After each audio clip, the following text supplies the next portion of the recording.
नमस्कार, big exclusive देख रहे हैं आप। मैं हूं आपके साथ अनामिका पांडे और 3 बड़ी खबरों के साथ मैं हाजिर हूं। सबसे पहले बात करेंगे उत्तर प्रदेश शराब कांड की। शराब सिंडिकेट की परतें खुलनी शुरू हो गई हैं।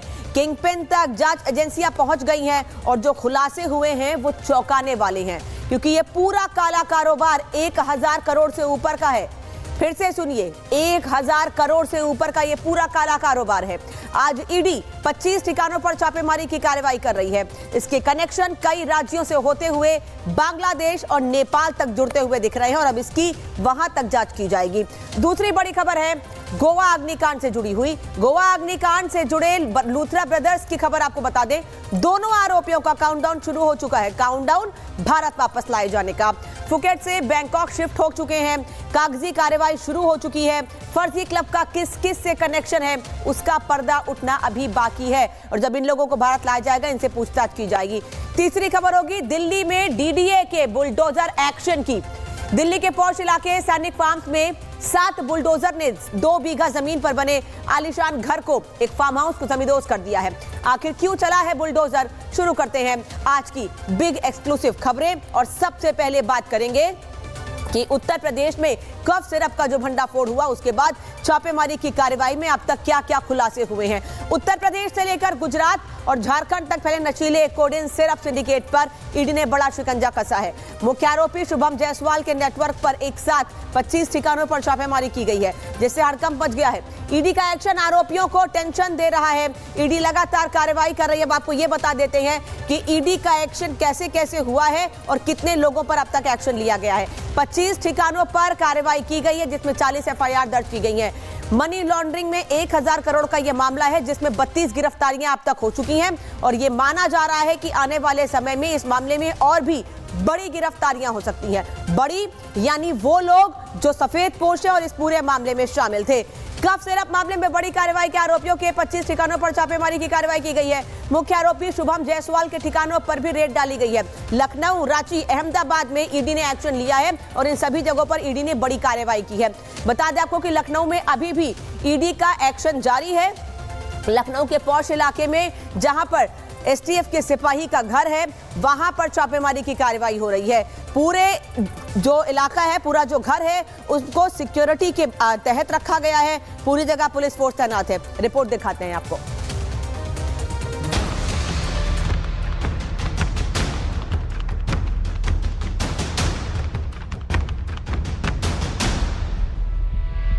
यूपी के कफ सिरप कांड में ईडी का ताबड़तोड़ एक्शन देखने को मिल रहा है। सिरप सिंडिकेट के 25 ठिकानों पर ईडी ने छापेमारी की।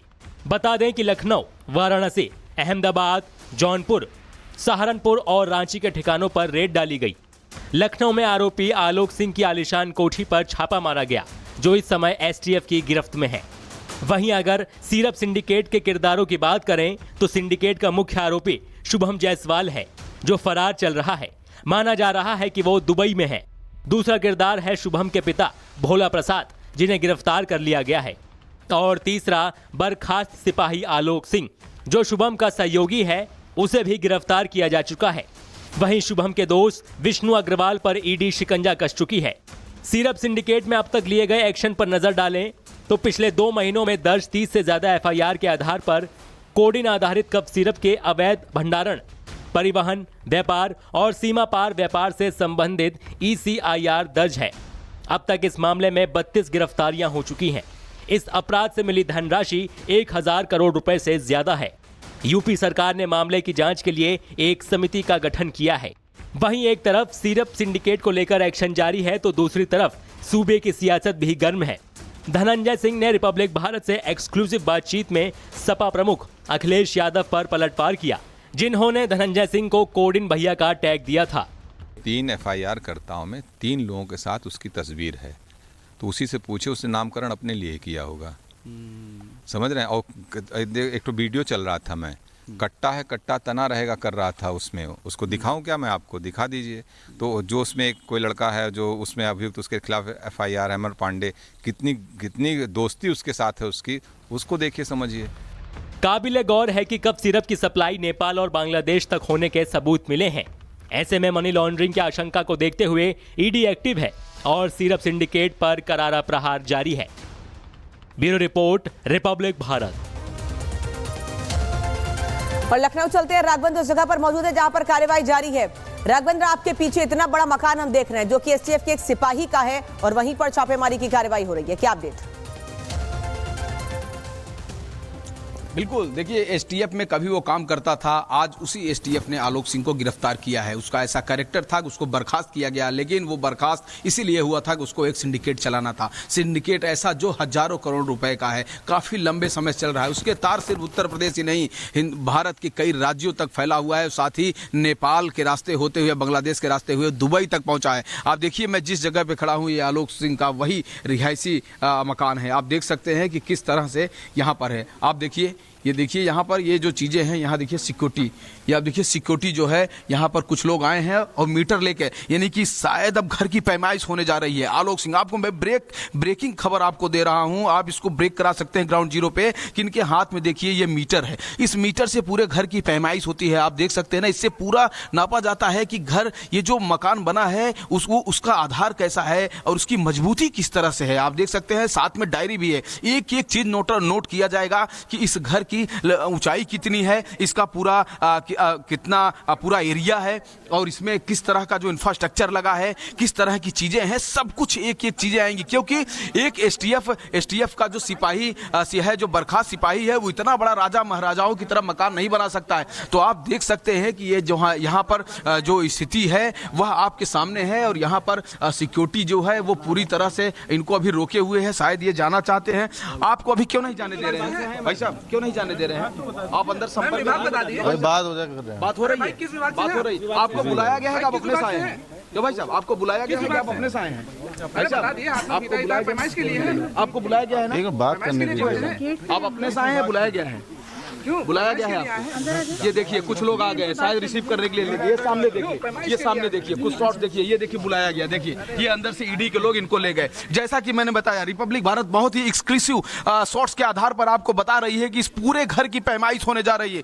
ईडी की टीम जो बैठी है वो आकलन करने में कहीं न कहीं उसको दिक्कत हो रही है, आकलन ठीक से कर नहीं पा रही। तो ऐसे में एक व्यक्ति को बुलाया गया जो जिसके अंदर थोड़ा इंजीनियरिंग के भी कुछ गुण हो, वो इस पूरे घर की सही पैमाइश करेगा कि उसकी पूरी ऊंचाई क्या है, उसका पूरा एरिया कितना है और कौन कौन से इंफ्रास्ट्रक्चर का यूज किया गया है, किन लकड़ियों का इसमें यूज किया गया, उन लकड़ियों की कीमत क्या है। यानी कि ये जो आलीशान मकान है, ये जो लग्जरी मकान है, ये जो रसूख से बनाया गया नशीली कोडीन युक्त कफ सिरप से जो ये अर्जित की गई जो धनराशि है, जिसका रैकेट भारत ही नहीं दुबई तक फैला है, नेपाल और बांग्लादेश तक फैला है, उसमें कितनी संपत्तियां सिर्फ एक मकान से। कहा जा रहा है कि ऐसे बहुत सारे प्लाट हैं, बहुत सारी जमीनें हैं, बहुत सारे ये जो नशीले पदार्थ से जो पैसा इन कोडिन युक्त सिरप से जो कमाया गया है वो और अन्य प्रॉपर्टी में भी लगा है। कहा जा रहा है होटल का भी कारोबार है। धन्यवाद आपका इस जानकारी के लिए। तो ये बड़ी एक्सक्लूसिव जानकारी हम दे रहे हैं बिग एक्सक्लूसिव में कि घर की पैमाइश की जा रही है। घर की पैमाइश के साथ अगर कुछ भी लीगल पाया जाता है तो वो भी एक्शन लिया जाएगा, इसकी भी तैयारी की जा रही है।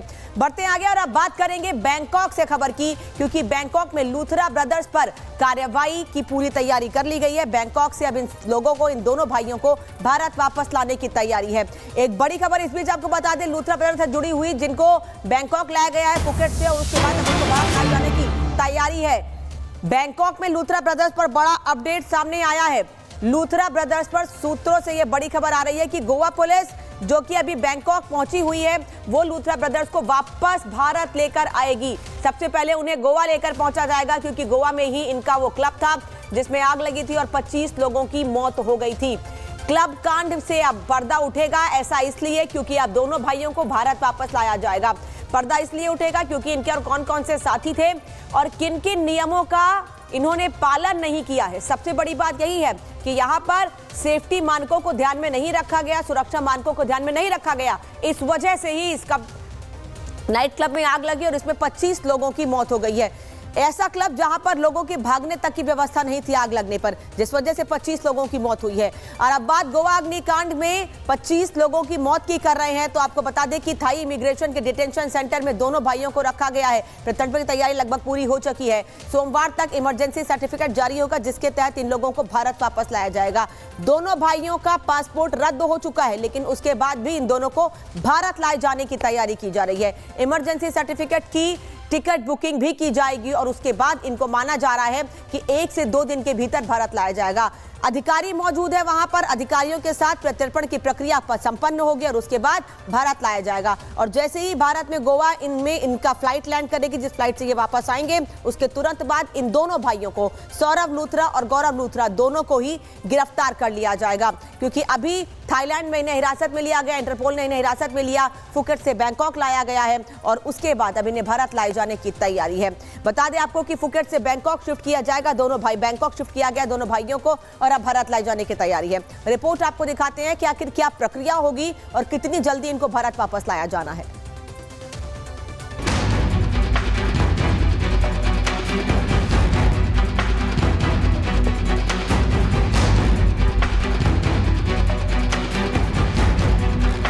गोवा अग्निकांड के मुख्य आरोपी लूथरा ब्रदर्स पर शिकंजा कसता जा रहा है।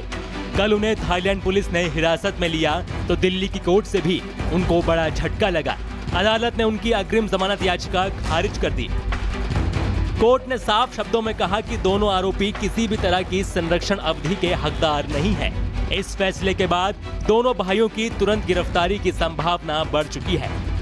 6 दिसंबर की रात गोवा के बिर्च बाय रोमियो लेन में लगी आग ने 25 लोगों की जान ले ली। घटना के बाद लूथरा बंधु थाईलैंड भाग गए थे। उन्हें लगा था कि वो बचकर निकल जाएंगे, लेकिन उनकी ये गलतफहमी बहुत जल्द दूर हो गई। रिपब्लिक भारत से बातचीत में गोवा के मुख्यमंत्री प्रमोद सावंत ने कहा कि दोनों आरोपी जल्द ही भारत लाए जाएंगे। बस इतना अभी कहूंगा कि उनको जितना जल्दी ला सके उस क्लब ओनर को गोवा में लेके आएंगे। लूथरा ब्रदर्स को भारत लाने के लिए भारतीय अधिकारी फुकेट में डेरा डाले हुए हैं, लेकिन लूथरा भाइयों को भारत लाने में अभी वक्त लगेगा, क्योंकि लूथरा बंधुओं का पासपोर्ट रद्द किए जाने के बाद अब उनके नाम पर पहले इमरजेंसी ट्रैवल सर्टिफिकेट जारी किया जाएगा।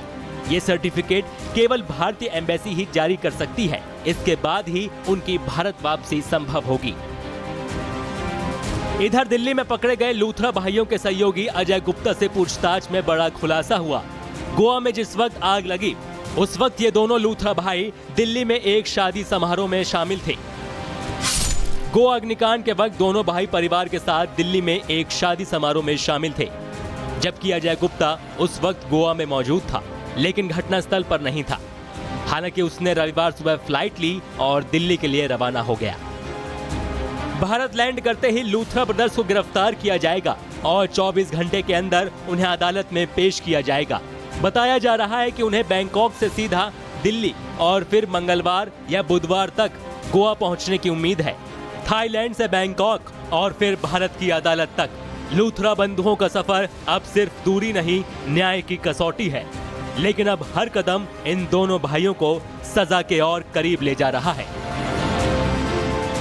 Bureau report, Republic Bharat. अब लूथरा ब्रदर्स को भारत कब वापस लाया जाएगा ये भी आपको बता दे रहे हैं। लूथरा भाइयों की भारत वापसी में थोड़ी देरी हो रही है, क्योंकि एक लंबी प्रक्रिया, हमने कल भी आपको बताया जब तब तस्वीर सामने आई थी इनको हिरासत में लिए जाने की, कि एक लंबी प्रक्रिया, इसलिए थोड़ा वक्त लग सकता है। कोशिश यही है कि जल्द से जल्द इनको भारत लाया जाए, गोवा लाया जाए, उसके बाद इनको अरेस्ट किया जाए। बता दें कि पासपोर्ट रद्द होने से ये प्रक्रिया अटकी है, क्योंकि दोनों भाइयों का जैसे ही यहाँ से ये भागे थे उसके बाद इनके पासपोर्ट को कैंसिल करने की तैयारी थी और कैंसिल कर दिया गया था। फुकेट में हिरासत में दोनों आरोपी हैं। तुरंत भारत लाना इनको संभव नहीं है, क्योंकि थाई पुलिस की भी अपनी प्रक्रिया है। इंटरपोल ने इनको गिरफ्तार किया है तो पूरी प्रोसेस को कंप्लीट किया जाएगा। इमरजेंसी ट्रैवल सर्टिफिकेट भी जारी किया जाएगा। बैंकॉक के इमिग्रेशन सेंटर इनको लाया गया है फुकेट से। दस्तावेज पूरे होते ही वापसी की प्रक्रिया पूरी हो जाएगी और यह माना जा रहा है कि रविवार या सोमवार तक इनको भारत वापस लाया जा सकता है। जतिन इस वक्त साथ में जुड़े हुए हैं। जतिन, माना जाए कि वीकेंड खत्म होने से पहले सोमवार तक इन लोगों को वापस लाया जाएगा या उससे पहले ही भारत आ सकते हैं दोनों भाई? बिल्कुल, देखिए वीकेंड की वजह से ही थोड़ी देरी हो रही है, क्योंकि थाईलैंड में इस समय वीकेंड है और उसी को लेकर जो कानूनी प्रक्रिया का जो फॉलो कर रहे हैं उसमें थोड़ा डिले हो रहा है। लेकिन गोवा अथॉरिटीज का साफ तौर पर कहना है कि टीम उनकी सेटअप कर ली गई है, जो कि बैंकॉक जाएगी और वहां से दोनों ही लूथरा ब्रदर्स को लेकर वापस आएगी। लेकिन अभी सेंट्रल एजेंसियों की तरफ से क्लियरेंस उनको नहीं मिला है, उस क्लियरेंस का वेट किया जा रहा है। दूसरी तरफ देर रात ही दोनों लूथरा ब्रदर्स को फुकेट से बैंकॉक शिफ्ट कर दिया गया है। बैंकॉक के डिपोर्टेशन सेंटर में इस समय वो लोग मौजूद है, क्योंकि क्योंकि बैंकॉक थाईलैंड की राजधानी भी है, तमाम एम्बेसी वहां पर है, तो वहीं पर अब पेपर वर्क पूरा किया जा रहा है। एक तरफ रॉयल थाई पुलिस की जो भी फॉर्मेलिटीज है उनको पूरा किया जाएगा और उसके बाद इमरजेंसी ट्रेवल सर्टिफिकेट इशू कराया जाएगा और वो सेंट्रल एजेंसी जो भारत की है उनके जरिए ही इशू कराया जाएगा। हालांकि इस पूरे मामले में सीबीआई नोडल एजेंसी है, लेकिन सीबीआई का कहना है कि उनकी तरफ से कोई टीम बैंकॉक नहीं जाएगी बल्कि गोवा पुलिस को ही भेजा जाएगा। वो वहां पर हैंडओवर लेंगे और उसके बाद उनको भारत लाया जाएगा। संभवतः दो बड़ी लोकेशंस बताई जा रही हैं, पहले दिल्ली या फिर मुंबई। इसको लेकर अभी जो बातचीत है वो गोवा और सेंट्रल एजेंसीज के बीच में चल रहा है, लेकिन सीबीआई इस पूरे मामले को कोऑर्डिनेट कर रही है क्योंकि नोडल एजेंसी है। बैंकॉक अब लूथरा ब्रदर्स का नया ठिकाना, हालांकि 1-2 दिन वहां पर वो लोग रहेंगे जब तक पेपर वर्क पूरा हो जाएगा और उसके बाद डिपोर्टेशन का जो पूरा प्रोसेस है वो शुरू किया जाएगा। लेकिन अभी जो जानकारी हमें यही मिल रही है कि गोवा पुलिस की जो एक टीम सेटअप कर ली गई है, तकरीबन 5 लोगों का वो पूरा पैनल है जो कि बैंकॉक जाएगा और वहां से दोनों ही जो लूथरा ब्रदर्स है उनको लेकर भारत लाया जाएगा। एक बड़ी कामयाबी इस लिहाज से भी क्योंकि गोवा सीएम का आप स्टेटमेंट भी सुन रहे थे, फास्ट ट्रैक बेसिस पर इस पूरे मामले को इन्वेस्टिगेट किया जा रहा है और यही कारण है कि गोवा पुलिस और सेंट्रल एजेंसीज के बीच का कोऑर्डिनेशन, और यही वजह है कि महज एक हफ्ते के भीतर दोनों जो लूथरा ब्रदर्स है उनको ट्रैक। ठीक है जतिन, धन्यवाद आपका इस जानकारी के लिए। तो ये माना जा रहा है कि वीकेंड खत्म होने के साथ ही दोनों भाइयों को भारत वापस लाया जाएगा क्योंकि छुट्टी के दिन है तो ऐसे में थोड़ा समय लग सकता है। बढ़ते आगे, दिल्ली में सैनिक फार्म पर बुलडोजर कार्रवाई की खबर आपको बता देते हैं। दिल्ली में सैनिक फार्म पर आज सुबह बुलडोजर गरजा है जिसकी गूंज दूर तक सुनाई दी है।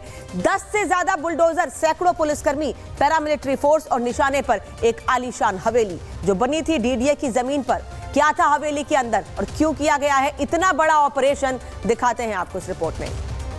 लेकिन उससे पहले आपको एक ग्राफिक्स दिखा देते हैं कि सैनिक फार्म में बुलडोजर एक्शन जो हुआ है उसमें कितने बुलडोजर लगे हैं। 7 से 10 बुलडोजर से एक्शन यहां पर लिया जा रहा है, ये कार्रवाई की जा रही है। दिल्ली में बुलडोजर की कार्रवाई हो रही है। डीडीए की जमीन पर यह हवेली बनी हुई थी और इसीलिए इस पर यह कार्रवाई की जा रही है। बता दें आपको कि करीब 2 बीघा का इलाका है जिसमें ये बिल्डिंग बनाई गई थी और इस 2 बीघे के जमीन को डीडीए का बताया जा रहा है। दिल्ली डेवलपमेंट अथॉरिटी की ये पूरी जमीन है और उसके बाद इलीगल तरीके से यह जानकारी पता चला कि ये बनाई गई थी हवेली, पूरा फार्म हाउस बनाया गया था और बहुत बड़ा ये फार्म हाउस है। समझिए सुबह करीब 5 या 6 बजे से ही ये कार्रवाई जारी है, लेकिन उसके बाद भी अभी तक संपन्न नहीं हो पाई है ये कार्रवाई। एक रिपोर्ट आपको दिखाते हैं कि आखिर कब तक ये कार्रवाई संपन्न होगी और इसके बाद आगे क्या एक्शन लिया जाएगा।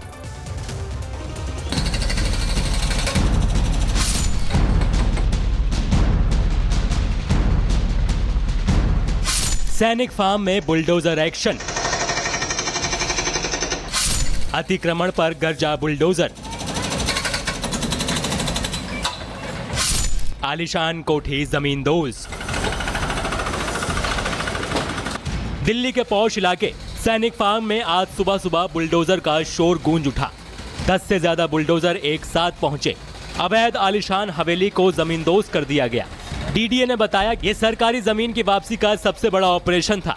मौके पर भारी पुलिस बल और पैरामिलिट्री फोर्स तैनात थी। सबसे पहले इस आलीशान हवेली पर नजर डालिए, लेकिन जब पीला पंजा चला तो तस्वीर बदल गई। इस कार्रवाई का कोई सिर पैर नहीं है और सुबह 4 बजे कोई यहाँ पे कोई आतंकवादी नहीं है, कोई बॉर्डर लड़ाई नहीं है कि आप सुबह 4 बजे 7 या 8 जेसीबी लेके आ जाएं और एक फैमिली जिसमें बुजुर्ग आ रहे हैं, बच्चे हैं और डॉग्स हैं, उनको आप बोले नहीं जी आप अभी कभी बाहर खाली करिए, तो ये बिल्कुल नाजायज है। फार्म हाउस मालिक का कहना है कि रात में ही अर्जेंट सुनवाई की मांग की थी, लेकिन डीडीए ने सुबह से ही बुलडोजर एक्शन शुरू कर दिया। आपको बता दें ये फार्म हाउस 2 बीघा जमीन पर बना हुआ है। डीडीए के दर्जनों बुलडोजर सुबह 4 बजे दिल्ली के सैनिक फार्म्स में एक हवेली को गिराने के लिए पहुंचे, जिसके बारे में कहा जा रहा है कि वो डीडीए की जमीन पर बना है, जबकि मालिक ने दावा किया कि ये मामला अब भी कोर्ट में पेंडिंग है। केस हमारा हाई कोर्ट में सब जुडिस चल रहा है अभी। 18 तारीख की डेट थी। अच्छा। और जज ने बोला था not to do anything until the next hearing.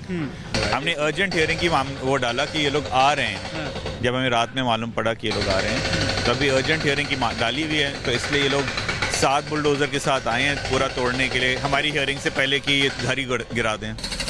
यह ऑपरेशन केवल सैनिक फार्म का नहीं, डीडीए के मुताबिक राजधानी में कब्जे पर एक बड़ा मैसेज है। सरकारी जमीन पर अवैध कब्जा करने वाले सावधान हो जाएं। दिल्ली के सैनिक फार्म में आज की कार्रवाई ने एक बार फिर दिखा दिया कि कानून का बुलडोजर जब चलता है तो महल भी मिनटों में मिट्टी हो जाते हैं। आप देखेंगे 7 के आसपास जो खुद बता रहे हैं कि बुलडोजर यहाँ पर पहुंचे और उसके बाद अतिक्रमण हटाने का जो काम है वो यहाँ पर किया जा रहा है। आप ये देखिए जिस तरीके से बता रहे हैं कि केस यहाँ पर चल रहा था और उस केस को देखते हुए ये बुलडोजर कार्रवाई यहाँ पर एक पूरा आप देखेंगे तकरीबन 2 मंजिला जो फार्म हाउस जिस तरीके से होता है वो यहाँ पर तैयार किया गया था। ना सिर्फ फार्म हाउस तैयार किया गया बल्कि एक बड़े एरिया में, और ये जो जानकारी हमें मिल रही है कि डीडीए की ये पूरी जमीन थी और जो मालिक से जब हम बात कर रहे थे तो उनका कहना था कि 93 में खरीदा, 2000 में कंस्ट्रक्शन कराना शुरू किया और उसके बाद से आप लाइन से देखिए पहला बुलडोजर अगर मेरे विजय संजीव आपको यहाँ से दिखाएंगे, उसके बाद आप लाइन से देखेंगे तो 4 बुलडोजर पीछे की तरफ से जो अतिक्रमण हटाने का काम है वो यहाँ पर कर रहे हैं। तो कुल मिलाकर 5 वर्किंग बुलडोजर आपको यहाँ पर नजर आ जाएंगे और देखेंगे पूरा जो एक तरीके से बाउंड्री थी उसको पहले गिराया गया और उसके बाद अंदर अतिक्रमण को लेकर जो कार्रवाई है वो की जा रही है। हवेली मलबे में तब्दील हो चुकी है, सुरक्षा बल तैनात है और डीडीए का ऑपरेशन फिलहाल जारी रहेगा। सैनिक फार्म की वो आलीशान हवेली अब मलबे में बदल चुकी है और ये मलबा याद दिलाता है कि कानून जब उठता है तो कंक्रीट भी कांप जाता है। संदेश साफ है, कब्जा कितना भी बड़ा हो बुलडोजर उससे बड़ा है। Bureau report, Republic Bharat.